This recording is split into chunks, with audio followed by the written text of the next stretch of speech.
날마다 나를 살리는 큐티 이성욱 목사입니다. 오늘 큐티 본문은 사무엘하 24장 10절에서 15절까지입니다. 주의 말씀으로 하루를 시작하게 하시니 감사합니다. 오늘도 주의 말씀과 동행하는 한 날이 되기를 소원합니다. 말씀해 주시옵소서. 듣겠습니다. 오늘은 여호와의 손에 빠지고 라는 제목으로 함께 말씀 묵상하기를 원합니다. 첫 번째로 자책을 넘어 회개를 해야 합니다. 10절입니다. 다윗이 백성을 조사한 후에 그의 마음에 자책하고 다윗이 여호와께 아뢰되 내가 이 일을 행함으로 큰 죄를 범하였나이다. 여호와여 이제 간과하옵나니 종의 죄를 사하여 주옵소서. 내가 심히 미련하게 행하였나이다 하니라고 합니다. 다윗은 요압의 만류에도 불구하고 인구조사를 강행했습니다. 그러나 곧 다윗은 이 조사가 끝나자마자 자책합니다. 그리고 여호와께 큰 죄를 범하였다고 고백합니다.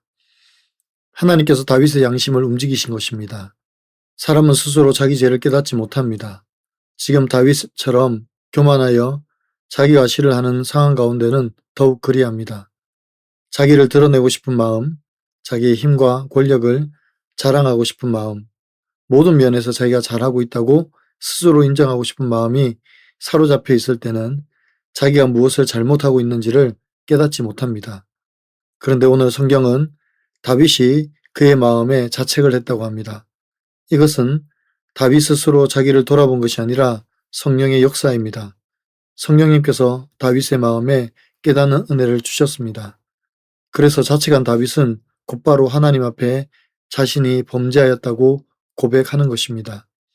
교만은 패망의 선봉이고 넘어짐의 앞잡이이지만 자기가 교만한 것을 알고 돌이킨다는 것은 은혜이고 자비입니다. 왜냐하면 더 이상 패망과 넘어짐으로 가지 않기 때문입니다. 회개는 자책을 넘어 하나님 앞에 정직히 서는 것입니다. 회개는 다시 하나님의 긍휼을 입는 유일한 통로입니다. 여러분 어떻습니까? 내 고집대로 행하다가 실패한 적은 없습니까? 성령님께서 나의 교만과 가시를 깨닫게 하실 때 곧바로 회개합니까?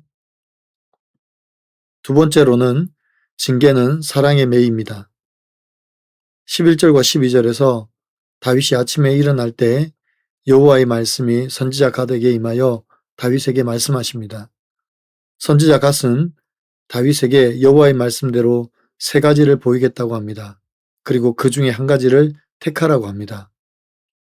13절에서 이 세 가지는 왕의 땅에 7년 기근이 임하는 것과 왕이 왕의 원수에게 쫓겨 석 달 동안 도망하는 것, 그리고 이스라엘 온 땅에 사흘 동안 전염병이 있을 것이라고 합니다. 하나님은 회개한 다윗을 향하여 그 마음을 받으셨음에도 불구하고 그가 범한 죄악에 대해서는 징계하신다고 말씀합니다.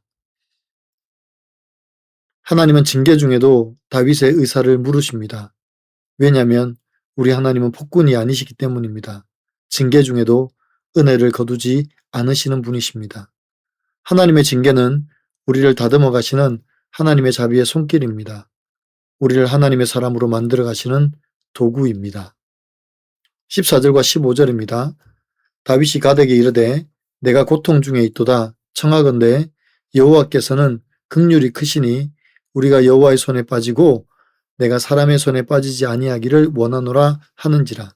이에 여호와께서 그 아침부터 정하신 때까지 전염병을 이스라엘에게 내리시니 단에서부터 부엘세바까지 백성의 죽은 자가 7만 명이라고 합니다.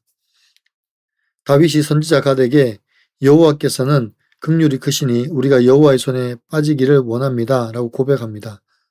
다윗은 사람들에게 비굴해지기보다는 자비로우신 하나님의 손길에 맡기기를 원했습니다. 그래서 다윗은 전염병을 내려달라고 선택했습니다. 비록 다윗의 교만과 자기가시로 인한 죄악이지만 하나님은 다윗 한 사람이 아니라 온 이스라엘을 징계하십니다. 이는 결국 이스라엘 공동체를 향하여 죄를 깨닫고 돌이키게 하시려는 하나님 아버지의 사랑입니다. 적용해 보세요. 징계하실 때에도 나를 인격적으로 대하시며 뜻을 물으시는 하나님을 신뢰합니까? 징계 중에도 긍휼을 베푸시는 주께 부르짖습니까?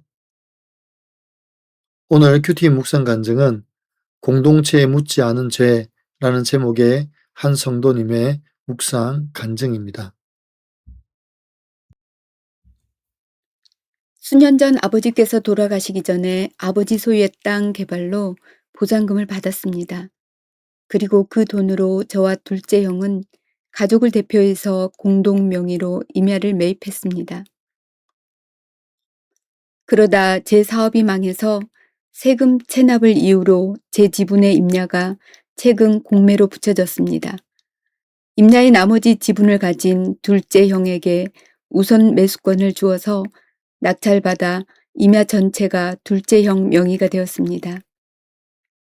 저는 제3자보다 둘째 형이 낙찰받는 게 낫고 이득을 본 둘째 형이 형편이 어려운 셋째 형을 조금 도와주면 좋겠다고 생각했습니다.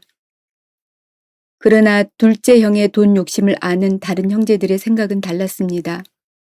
왜 공매 사실을 알리지 않고 상의도 없이 둘이 일을 결정했냐며 소송하겠다고 했습니다. 그제야 제가 얼마나 큰 실수를 했는지 알게 되었습니다. 하나님보다 자기 힘과 군사력을 의지해 인구조사를 실시한 다윗처럼 저도 공매가 진행되는 동안 한 번도 교회 공동체에 묻지 않는 큰 죄를 범했습니다. 하나님을 신뢰하지 않고 편리한 방법으로 문제를 해결하려는 저의 교만과 죄성 때문임을 인정합니다. 하나님이 현실을 회피하는 저의 연약함을 깨닫고 문제를 직면하도록 이번 공매 사건을 주신 것 감사합니다. 특히 오빠 교회 다니는 거 맞아?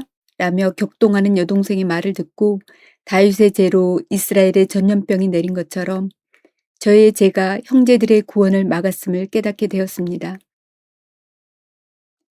제가 내야 할 체납세금 중 일부가 해결된 것만 생각하며 안심했던 이기심을 회개하고 어떤 수치와 비난도 잘 받겠습니다. 또한 형제끼리 마음 상하지 않고 이 문제를 해결할 수 있도록 주께 큰 긍휼을 구합니다. 앞으로는 모든 과정을 말씀 묵상과 기도로 주께 맡기고 공동체에 잘 물으며 가길 소망합니다. 저의 적용은 형들과 동생에게 큐티인을 주며 미안한 마음을 전하겠습니다. 매주 한 번 이상 교회 소그룹 SNS 대화방에 큐티한 내용을 올리겠습니다.입니다. 사랑하는 성도 여러분, 다윗은 요압의 만류에도 불구하고 결국 인구조사를 마칩니다. 그러나 그는 곧 이 인구조사가 하나님 앞에 범죄함인 줄 알고 자책을 넘어 하나님 앞에 회개합니다.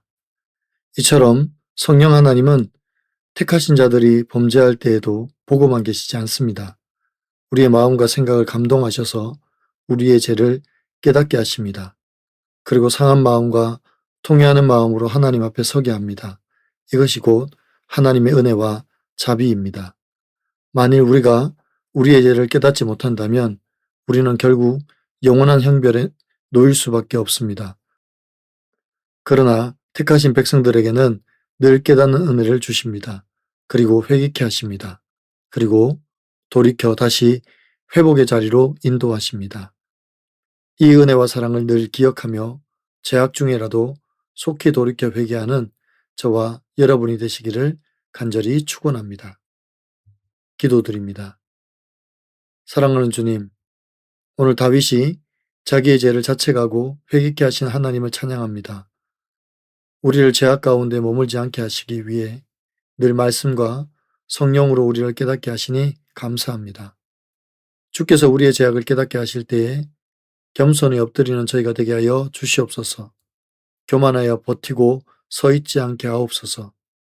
때로는 주님의 징계 앞에 겸손히 행하게 하시고 이 징계가 나를 하나님의 자녀로 만들어 가시는 손길인 줄 알고 감사함으로 받게 하여 주시옵소서. 주님, 한 사람 때문에 공동체가 징계 가운데 들어갈 때도 있습니다. 그럼에도 불구하고 원망하거나 남 탓을 하지 않게 하시고 자기를 돌아보고 공동체가 함께 하나님의 은혜와 긍휼을 구하게 하여 주시옵소서.